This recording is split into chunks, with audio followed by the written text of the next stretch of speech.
It's time now to check your money with America's money maven, Vicki Brackens. Vicki Brackens is the president of Brackens Financial Solutions Network, LLC, and a registered representative of LPL Financial, member SIPC. Vicki, just a few days from now, we will all be sitting back and eating lots of turkey. But before that, let's talk about philanthropy. So in this month's Syracuse Women magazine, you talk about the difference between charity and philanthropy. And as we talked on last week's episode, which all can be made available at brackensfsn.com or on George Kilpatrick's YouTube channel, you can find last week's episode. But we said we were going to start talking about the difference between philanthropy and charity and how you're making that a part of your entrepreneurial spirit. So with all of that said, how you doing, and are you ready for Thanksgiving? I'm not ready for Thanksgiving. It's going to be, obviously, for all of us, a different type of Thanksgiving. Sure. A much smaller Thanksgiving, a more contained Thanksgiving, but I'm still going to give thanks. Thank you. Because this has been and continues to be a miraculous year. Yes, it has in many ways for many of us. Yeah. I know that there are people who are suffering, and we all should embrace those individuals with any type of all types of love and all types of concern. But it has been a miraculous year for us, and we are still moving forward. So I'm going to give lots of thanks next week. May even just have a bologna sandwich. I'm not sure, because I'm not a great cook, and my favorite cook won't be with me. Dr. Fred Gilbo won't be with me next week, but we'll make do. We'll make do for sure. All right, that's your frat brother also, isn't it? Yes, we celebrated, and now I got two, right? I got that's true. Now, we got a legacy now in the fraternity. Shout out to Bradley Gilbo, who is now also a member of the greatest fraternity on earth, the Omega Psi Phi Fraternity Incorporated Chi Pi chapter. So, all right. Well, so Brad. I'm going to go ahead and get right into our subject, though, because you want to make sure that we have plenty of time to discuss this. Right. And so let's go back to what we said: the difference between charity and philanthropy. Go ahead. Okay. The difference between charity and philanthropy, and I said there on the article, which I thank everybody for all the well wishes and congratulations concerning that charity is an acute need versus philanthropy being a way to actually take dollars and apply them to an issue or a root cause in order to solve a problem. Here's what I meant by that. Too often there seems to be a tug and pull or a tension between taking care of things today and taking care of things tomorrow when we look at our philanthropic or our dollars and how we apply them. Mm-hmm. My best way of describing this is this. If someone comes to me and says, I'm hungry. Right. There are two ways and two actions that I can take. Mm-hmm. I can provide for them substance for now, or I can ask the question, why are you hungry? Mm-hmm. Okay. If I say, why are you hungry? And the question is the answer is probably because I have no food. Right. And the next question may be, well, why don't you have any food? Because I don't have a job. And why don't you have a job? Because I have no skills. Mm-hmm. So if you had the skills to get the job to provide for your own food, you would no longer be hungry. That is a long-term chronic issue that has to be solved relative to your job skills in order to get into an economic position where you can sustain your own life. So that's philanthropy. That's philanthropy. Mm-hmm. I'm charity. Working with you. I'm working with you here. I'm still working with you. Okay. Charity is taking care of an acute need at the moment. I am hungry. Great. I need food. Great. Here's $50. Go buy you some food. End of the day. We're taking care of an immediate need right now because that immediate need also has to be satisfied. Mm-hmm. So the way I look at it, charitable dollars and philanthropic dollars must link together. because we cannot ignore the fact that we have immediate needs, nor can we ignore the fact that those immediate needs will continue unabated and never be solved unless we take care of the systemic issues that led to the need for the charitable dollar. I'm hearing you say philanthropy is sort of an ongoing way to sustain or provide sustenance in an ongoing way, almost. No, what I'm saying, that's what I'm hearing you say. So okay, clarify that. so let Thank me you. go back. Okay, what I'm saying is that philanthropic dollars are typically applied to problems, the problem set, the root cause of the need for a charitable dollar, the root cause. So the root cause was, when I gave you that line of explanation, was that the person did not have skills to get work, and that work, which would lead to them to be able to sustain themselves, which would eliminate their hunger.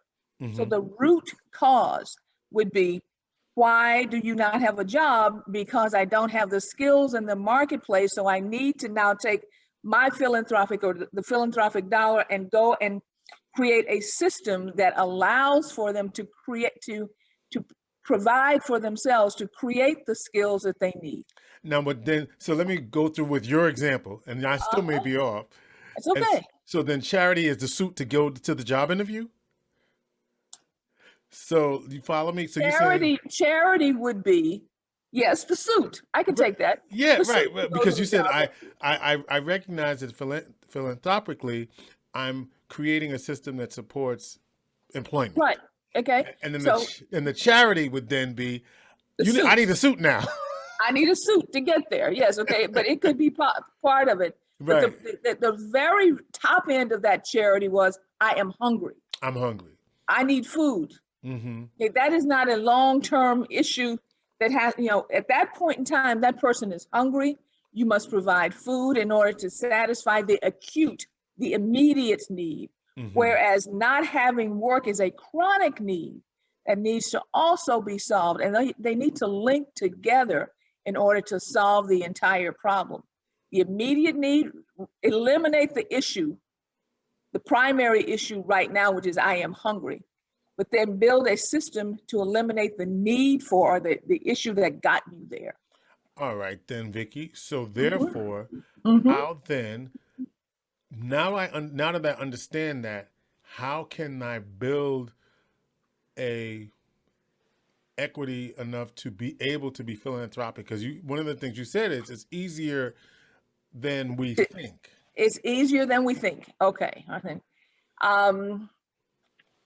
Okay. First of all, okay, as far as if you decide that you want to go down the philanthropic path, which is to create a foundation or a fund like we were discussing here, what I did is opened up what's called a field of interest fund, which means that with the community foundation, doesn't have to only be the community foundation, but they are a great example.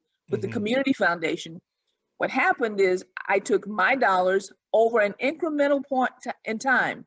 So I opened up the minimum that was necessary for that account, and I continued to add to it until we got to a point where we had enough there to start making actual foundation grants. But my fund, along with hundreds of others that also match that same type of need and have the same overlapping mission, combined together to move the needle around the philanthropic mission that we're trying to accomplish. I also have, which wasn't discussed, an acute fund that I opened up under what's called a donor advised fund, where again you can take the minimum that's necessary to open the fund and then continually add to it. That fund I use for charitable giving. What a donor advised fund though does, okay, versus say just writing a check, is it allows you to, on a tax basis, to get an immediate tax write-off, even if you have not identified yet what the charitable organization or the organization on a philanthropic basis that you're going to send money to. So if you're at the end of the year and you've got a donor advised, ADVISED, advised fund, and you make a contribution, you will get the contribution write-off right then and there. Then later on, you can make a decision based on the fact that the organization must be obviously a 501c3 accredited, et cetera, in order for the contribution to count. But you can then send the money to whatever organization you've chosen at a later date. So you can work in two different ways: a foundation fund, which is a long-term philanthropic issue, or a donor advised fund, which can be used for immediate charitable contributions. And in all cases, what makes it easy is that there are organizations and investment firms that have these things already set up that allow you to make incremental contributions to them and to build the base of the fund or base of the account to a level that you can now start to make contributions. And so with the community foundation is the philanthropic dollars. With the donor advised ADVISED fund that I have, that's where my charitable dollars go.